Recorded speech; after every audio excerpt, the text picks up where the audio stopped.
হামি আক্রান্ত জটিল রোগী ছাড়া হাসপাতালে ভর্তি নেওয়া হচ্ছে না বলে অভিযোগ করেছেন স্বজনরা।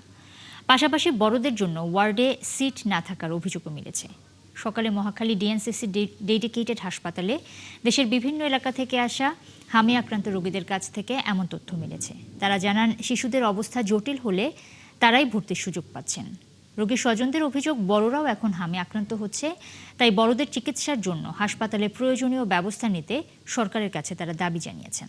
নার্স আয়া বুয়া এবং মনে করেন যে কেয়ারটেকার আনসার সবাইকে বাড়িতে জিজ্ঞাসা করছি যে ভাই আমি টেস্টটা করাইতে আসছি, কোনখানে যাবো? ওরা দেখাই দিয়েছে দোতলায়, ডান সাইডে যান।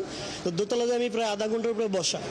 আমি সবারই জিজ্ঞাসা করছি যে আমি এই টেস্টটা করাবো, আপনাদের কোনো লোকজন আছে কিনা। ঠিক আছে, ওরা বলতেছে যে এখন পর্যন্ত ঈদের ছুটি শেষ হয় না। আমরা গরিব মানুষ কোথায় যাব বলেন?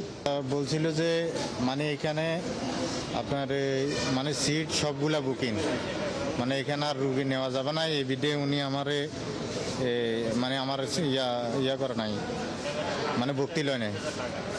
ঠিক আছে, তা আমি বললাম যে স্যার দেখেন আমার রুগী একেবারে অসুস্থ, আমি তো দক্ষিণ হাতিয়ার থেকে আসছি, এখন এই রুগী নিয়ে আমি কই যাবো? এ বলে আপনি আসরের পর দিয়ে আসি যোগাযোগ করিয়েন। তো আমি আসরের পর দিয়ে আমি এখন কই যাবো?